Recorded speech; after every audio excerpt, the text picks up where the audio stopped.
Wellness tips sa Health Check Plus. Katawan, kagandahan, kagalingan, ating alagaan. Dito lang yan sa Wellness tips sa Health Check Plus.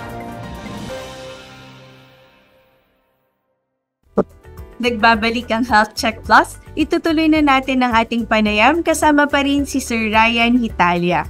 So Sir Ray, punta naman na po tayo sa ating topic po ngayon tungkol sa stoma. Kasi I'm sure po marami po sa ating mga health checkers, maring first time na marinig ito o kaya naman hindi nila alam na yun pala yung tawag dito sa nakikita nila sa kanilang mga kapitbahay, no? Ganyan. Ano po ba ang stoma, Sir Ray? At bakit ginagawa ng stoma ang isang pasyente? At sino po ba ang kadalasang mga pasyenteng nagkakaroon ng stoma? Okay, salamat, Teacher Eddie. Now, mga ka-health checkers, ang stoma po ay isang paraan na ginagawa na kung saan yung parte ng ating bituka ay inilalabas. Yan po yung nilalabas sa tiyan natin, no? And doon siya pwedeng pansamantala na dumumi. Kasi meron pang inaayos, no? Doon sa kanyang bituka, sa kanyang tiyan na meron siyang sakit, no? Na dapat ilabas muna yung parte ng bituka para mapagaling yung parte na yon na kailangan pagalingin.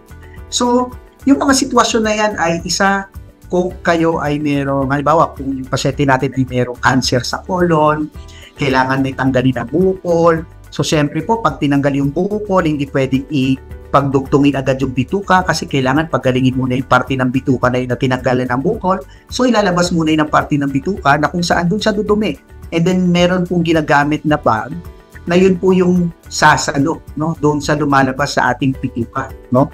And isa pa, meron, halimbawa po, yung mga pinanganak.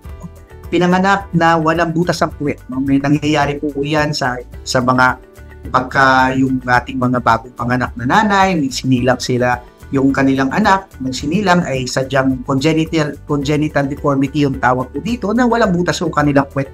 So habang pine-prepare po yung kanilang anak na sa tamang kalusugan na para kaya na niya yung operasyon, no, kailangan i-divert muna, no, or pansamantala ilabas yung parte ng bituka para doon po dumumi. Kasi kung hindi, di ba, walang lumalabas yung dumi, saan pupunta yung dumi, walang butas yung kanilang puwet, may magkakaroon siya ng sakit, no, or may infection yung bata. Ang isa pa po ay trauma or injury. Kumbawa po, nabaril, nasaksak, na-damage yung bituka. So, kailangan po ilabas muna yung isang parte, no, para mapagaling yung parte na yung na-damage, no. And sino yung kadalasan na nagkakaroon nito? Tulad ng sinabi natin, may mga colon cancer, rectal cancer, yung sinilang na may problema, no, yung congenital problems, trauma, na aksidente, and of course, yung iba yung may nagkaroon ng bara, no, doon sa bituka. So, yan po yung ating mga paano ginagawa yung stomach, sino ba yung dapat magkaroon ng stomach, and tulad po na sabi ni Teacher Eli, na madalang po pag-usapan. And napakaganda po ito kasi marami po tayo matututo at dapat hindi natin ikahiya, no? Minsan yan po yung dati na may trauma pa dyan kasi hindi natin alam, pag nakakita doon, ikinakahiya or yung mismong pasyente or yung mismong kamag-anak nila, nahihiya sila kasi ayaw nilang, alam nyo na po, mapunta sa isang sitwasyon na sila po ay mapapahiya or yung embarrassment. So, mababa po yung kanilang self-esteem. So, importante talaga na kailangan yung suporta po natin dito, no? And maraming salamat po sa ating programa, yung Health Check Plus natin. Dahil ito po ay very timely na na-discuss po ngayon. Ayan. So, tama po yung nabanggit ni Sir Ray, no, na dapat hindi ito ikinakahiya. Itong mga tulad na stoma, ganyan na nakakabit sa ating mga katawan, mga health checkers. So, Sir Ray, siguro bigyan natin ng idea ang ating mga health checkers, lalong-lalo na yung ating merong mga stoma. Paano po ba ito pinapangalagaan? So, ang una po is dapat yung tamang pagpapalit ng pouch. Kailan po dapat magpalit ng pouch? And then, ito po ay yung paglilinis ng balat, no, dun sa paligid ng ating ng balat natin kasi yan po yung madalas na nagkakaroon ng komplikasyon, no? Nagkakasugat po yan. Now, kasi yung ginagamit natin na bag ay may mga adhesive yan, no? Or may pantikit na dinidikit natin sa katawan. Now, yan po minsan sa sobrang tagal na pouch, halimbawa, syempre, dito sa atin sa Pilipinas, hindi po yan kasi subsidized, no? Binibili po natin yan talaga. So, kasama na po yan sa ating budget. And dapat po yan, wag mo natin patatagalin ng hanggang 7 araw or more than isang linggo. Kasi po, ang mangyayari ay magkakaroon po tayo ng mga pagsugat, ng iritasyon doon sa ating balat kasi nga po yung ginagamit natin, may mga adhesive po yan. And kailangan po yan, pag pinalitan natin, dilinisin yung mabuti, no? Pamagitan ng ordinaryong sabon at tubig lang po, no? Okay na po yan. Kasi pag ang ginamit nating sabon ay maraming moisturizer, madulas yung balat. So, ang nangyayari, hindi po didikit yung ating mga colostomy bag or ileostomy bag dyan. So, yan yung isa. Pangalawa po, pagka merong agas or may leakage, no, yung ating colostomy bag kasi tanging yung parte ng puwet lang natin, no, yung kaya yung lumalabas yung dumi na hindi nasusugat. Minsan nga pag nagdadayariya tayo, di ba, nasusugat yung puwet natin pag sobrang matubig, no. So yung balat natin sa tiyan, hindi niya kaya yun, no. Kaya importante, kaya tayo gumagamit ng bag para siya po yung sumasalunan.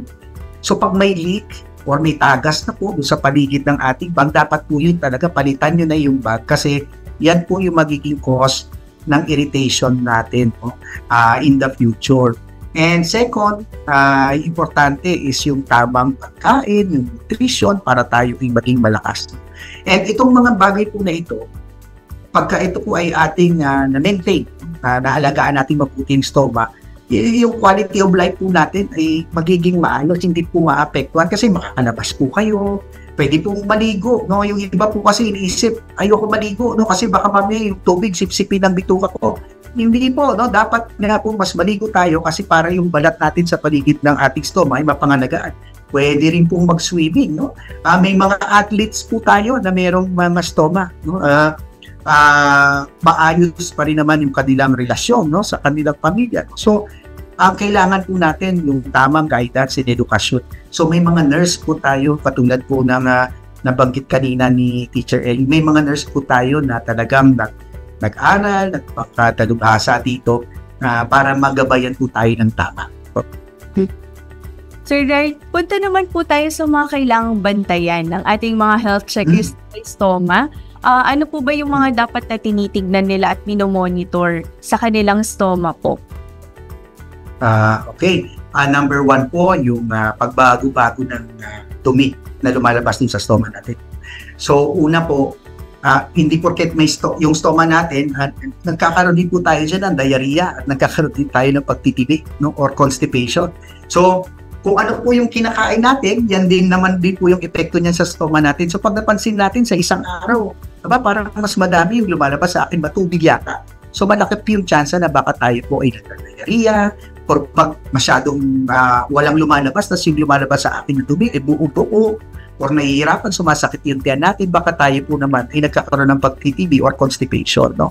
Now, ito pong mga bagay na ito ay dapat ikonsulta natin sa ating doktor para mabigyan tayo ng halimbawa, kailangan mo palang inom ng, halimbawa sa pagtatae, kailangan mo palang mag-diet-up, so mga ganun mga gamot para mapigilan yung pagtatae, or para sa pagtitibi, kailangan mag-laxative ka para lumambot yung pagdumi. Second po, yung pag may lumalabas po na dugo, no, doon sa ating stomach, yan po ay pinaka number 1 alert natin.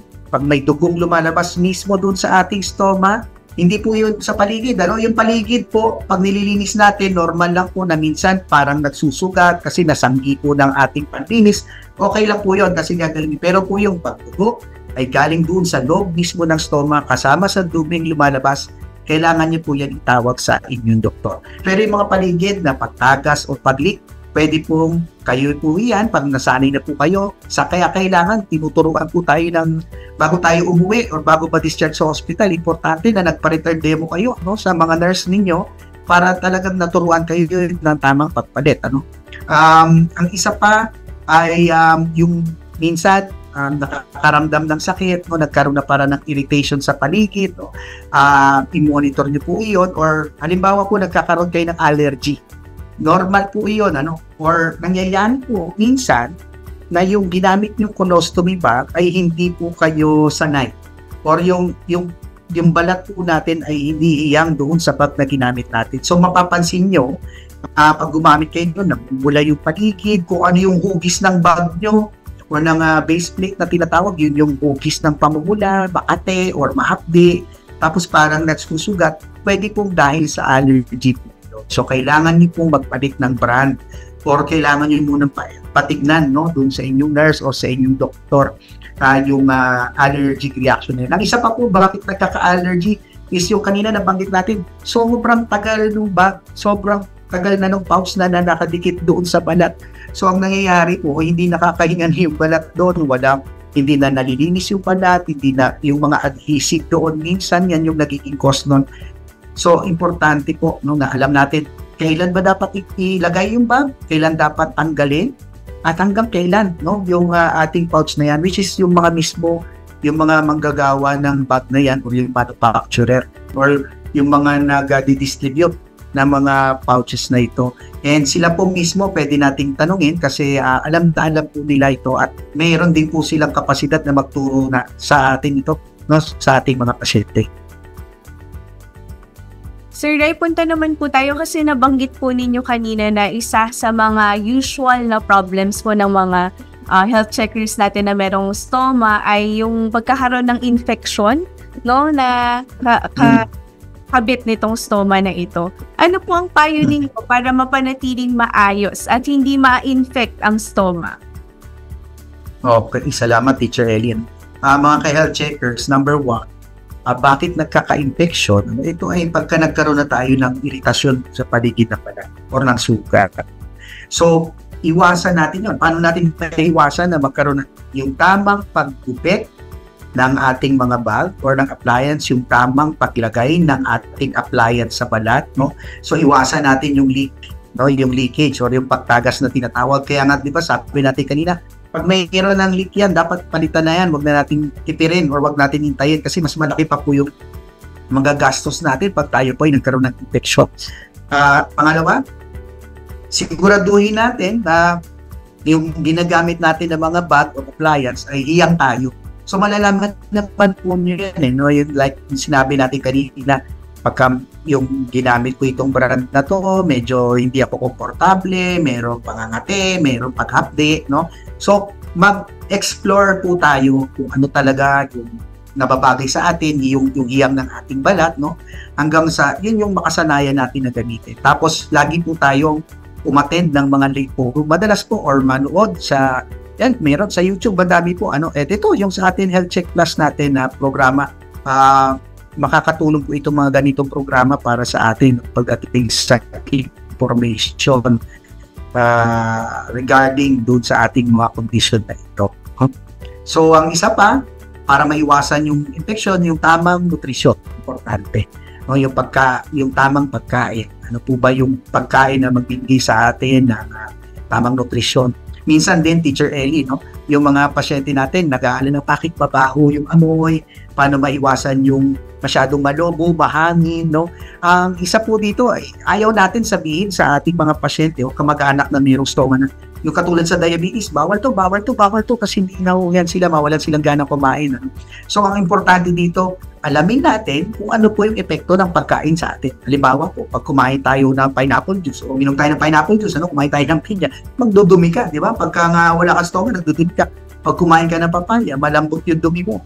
Pag kumain ka ng mga pagkain mamantika, no, mabula or madalas ay tayo ay yung utot, no, yung paglabas ng hangin, no. Nangyayari din po 'yan sa ating may mga pasyente. So alamin natin kung ano yung epekto ng pagkain sa atin.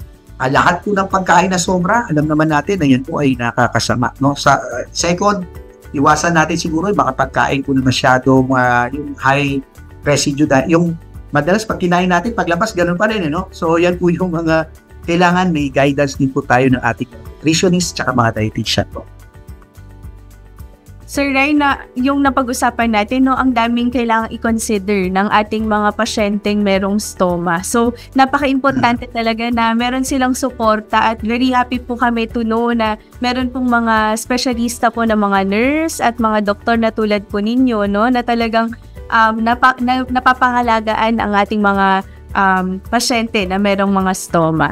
So, Sir Ray, pag-usapan naman po natin yung pagiging expert po ninyo sa wound care. Ano naman po yung challenge yung madalas na kinakaharap related po sa mga pasyenteng merong complex wound? Okay, thank you, Teacher Ellie. Mga ka-health checkers, isa po dito is of course yung tamang masasabi ko na yung tamang pagpili ba halimbawa yung minsan naggagamot na sila tapos nagkaroon sila ng hesitations doon sa kanilang tinitake na gamot.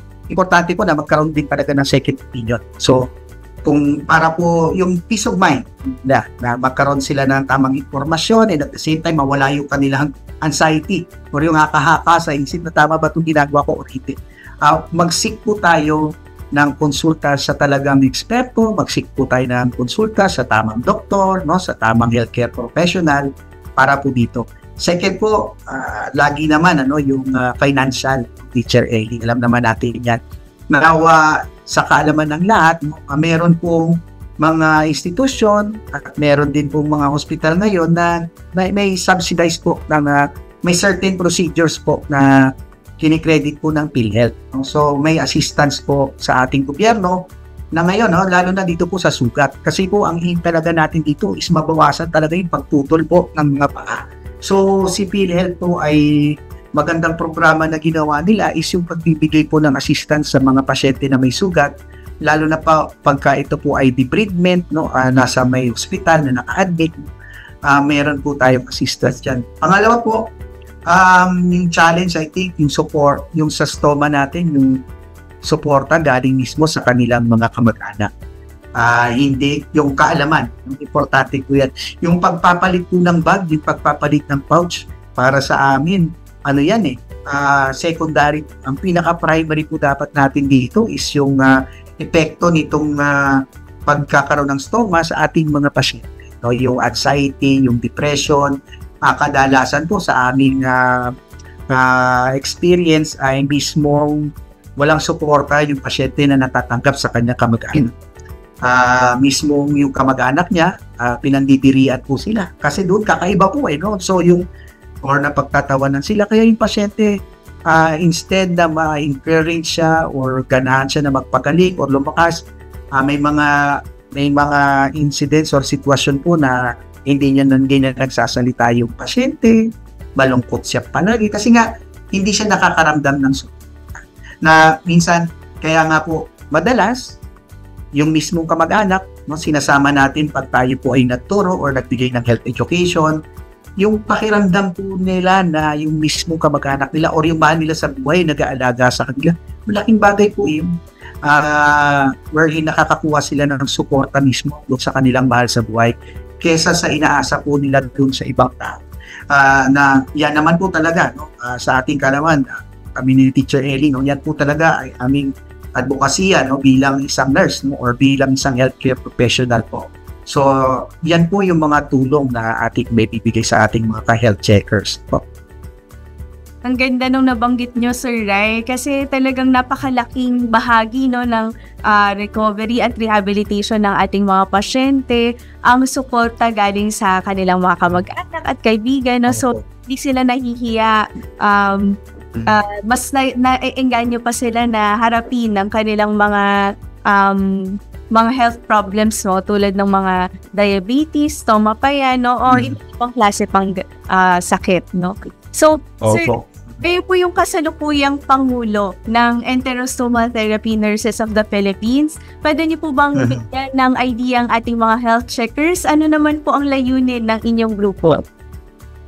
Opo, salamat Teacher Ellie. Ang Enterostomal Therapy Nurses Association of the Philippines po ay isang asosasyon po ng mga nurses po na ang kanila pong layunin is makatulong doon sa ating mga pasyente na may stoma, may sugat, para po mapabuti yung kanilang quality of life. Na hindi po, porque tayo po ay may ganitong kapansanan ay tayo po ay mawawalan ng pag-asa, hindi po, tutulungan po namin kayo na makatuloy yung journey natin dito.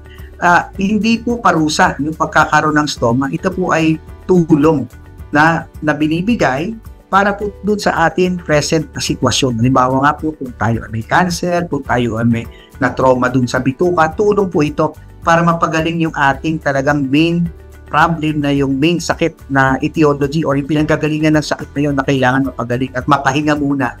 At yung stoma na yun ay tumutulong. Now, ito pong mga miyembro or asosasyon na to na ETNAP na po ay yung specialist, yung mga nagdalubhasa po na nurse na nag-aral at nagpakadalubhasa dito sa larangan po nito ay napakakukunti po, no, sa Pilipinas.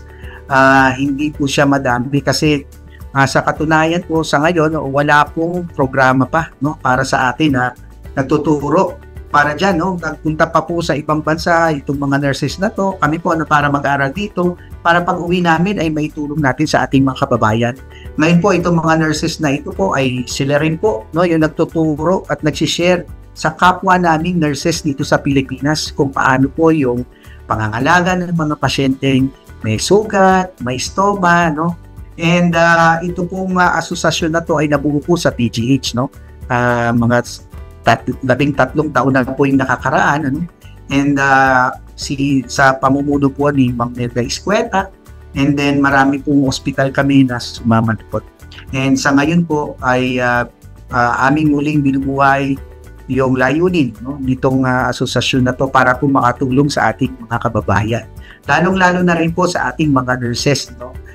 Yung impormasyon importante, kaya po ako madalas nandito, nandyan, nasa Luzon, nasa Visayas, dahil sa dami po ng imbitasyon sa atin para po matulungan yung ating mga kapwa, hindi lang pasyente but also yung ating mga kapwa nurses po dito sa Pilipinas po.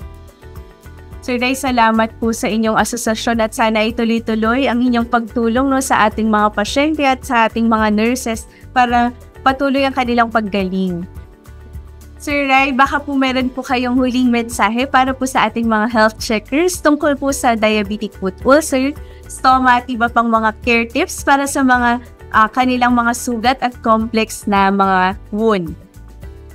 Thank you po, Teacher Ellie. Mga ka-health checkers, tandaan lamang po natin na importante po na tayo ay regular na nagpapakonsulta doon sa ating doktor, sa ating mga espesyalista, yung tamang nutrition, exercise, no?